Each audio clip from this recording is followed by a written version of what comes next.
की दशा को सुधारने का समय मिला है।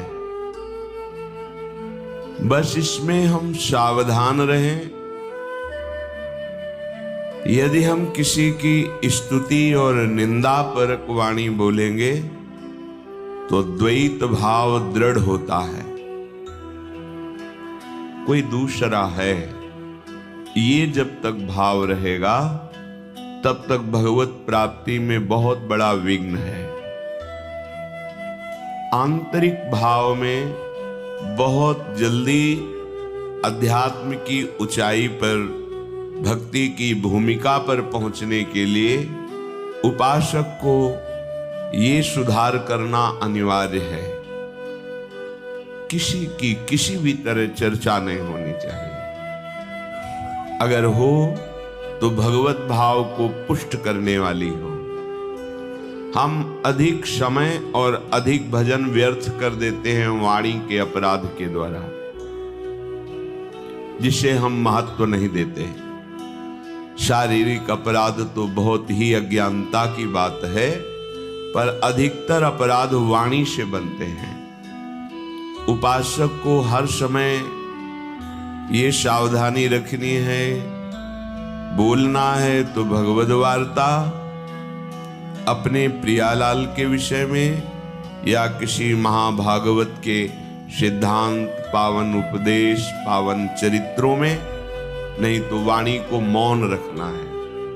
प्रायः हम देखते हैं ये वाणी बड़ी मलिन वृत्ति प्रकट करने वाली, बहुत ही प्रापंचिक प्रवृत्ति से युक्त कर देने वाली चेष्टा करती है। कुछ लेना देना नहीं, बैठे तो कोई न कोई व्यक्ति हमारे सामने होगा, आंतरिक दृष्टि में कहीं उसके गुण वर्णन कर रहे हैं, कहीं उसके दोष वर्णन कर रहे हैं। आप हो जाता है। संकल्पित मौन मत रहिए, विचार मौन सबको रहना चाहिए। अनावश्यक भाषण बोलना अपराध ही मानो। देखना, जब आपकी वाणी खुले अर्थात वाणी की दशा में हो, तब आप अपनी वाणी को सावधानी पूर्वक निरीक्षण कीजिए, किसकी चर्चा कर रही है। यदि आप सावधान नहीं हैं तो किसी व्यक्ति की, किसी वस्तु की, किसी स्थान की या तो अनुकूलता जनित गुण चर्चा कर रही होगी या प्रतिकूलता जनित दोष चर्चा कर रही होगी, और इसी से हमारा जो साधन पथ है वो बहुत शिथिल मंद गति हो जाता है, हम जान नहीं पाते। और श्रीधाम वृंदावन में तो एक बहुत बड़ी सूक्ष्म बात है। हमें परिक्रमा करते हुए एक संत भगवान मिले थे, तो उन्होंने ऐसे स्वाभाविक कृपा करते हैं।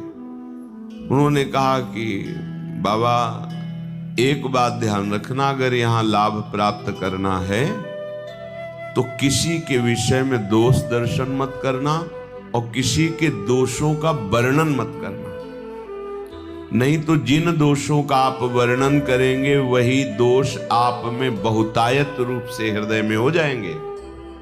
परिक्रमा में खड़े होकर उन्होंने कहा था। उस बात का अनुभव भी हुआ है। अगर हमने किसी के दोषों का वर्णन किया है तो बहुत हृदय जला है और ऐसा अनुभव हुआ है कि वो दोष हम में है। इसलिए परमार्थ के उपासक को माया दोष दर्शन कराएगी, इसका काम है। जैसे भक्ति निर्दोष दृष्टि लाती है तो माया दोष दृष्टि लाती है। जहां आपको किसी पर दोष दिखाई दे, तत्काल अंतर में लौटिए। आपकी अंतर दृष्टि में वो दोष है, इसीलिए आपको बाहर वो दोष दिखाई दे रहा है। यदि अंतर दृष्टि में आप निर्दोष भगवत भाव में स्थित हैं तो आपको सारा संसार अपना प्रभु दिखाई देगा, पक्की बात। तो जब हमारे में ही दोष है तो फिर हम वर्णन क्या करें किसी के दोषों का।